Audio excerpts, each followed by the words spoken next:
This is a blog for Fundamentals of Conducting. Are you ready for this? For week 10.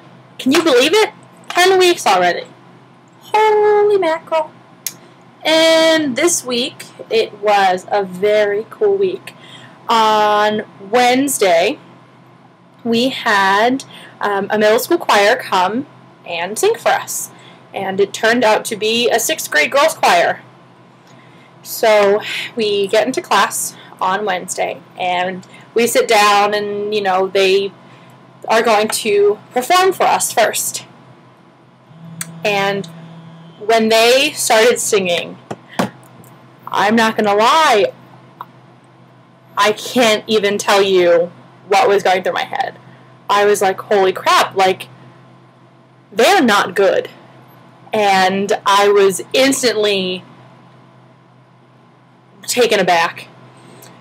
And then, as I started listening to them more, and as I started watching them, I had a reality check, quite honestly. It was like a kind of like a little epiphany that this is the real world. This is really what's out there. If I, get put in a co-op or a practice situation or a job situation, that is what I'm going to work with every single day. Those are the, children that I'm going to work with. I think being at Westminster, you're just consumed in this, bubble where, you get frustrated at, symphonic choir and Williamson, and because you're like, oh, you're not singing this pitch, it's a little flat, and, you kind of just get consumed in thinking that that's the way that everything really is, and it's not. So anyway, off that rant. I instantly got very excited to work with them. So I was the first one to go up to conduct them, and I was very excited after my little light bulb moment. And I conducted the To Music, which was a little interesting. I thought that it was a lot faster than we had been practicing, which was kind of odd since we were practicing it at the tempo that was written for the piece. And it got to the point where in the descant part, they're going up to high A's and high G's on eighth notes in a piece that was going well over 84. And they were just screaming these high notes at 9:30 in the morning. And it was a little rough. But I was taught to take my gesture lower so that it would kind of help them with their support and to being able to get those high notes. But yeah, it was definitely a learning experience working with those kids. I must have watched that video a dozen times, going over what I did, why I did it, and what I would do differently if I were to be put in a situation where I had to conduct a small girl choir.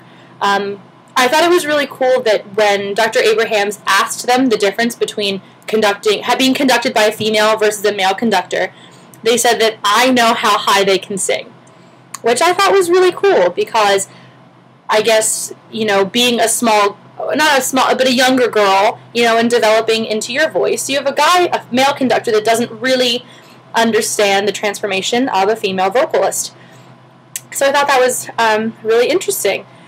On Friday, we prepared He Watching Over Israel by Mendelssohn and The Heavens Are Telling by Haydn for Bayside High School to come to our conducting class on Monday.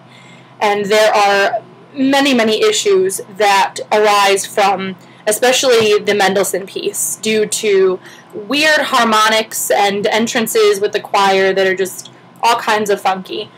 I know personally I'm having difficulty because I've sang both of those pieces many times before, so automatically conducting them, I automatically listen for the alto line and where the alto line is and where the alto line's going and when they come in, and I'm not really focusing on the soprano, the tenor, and the bass part, and as well as the accompaniment.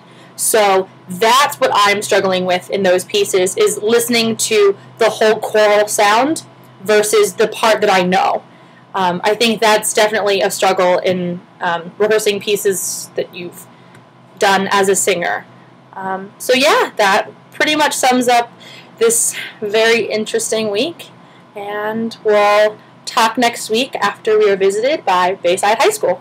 So have a good week.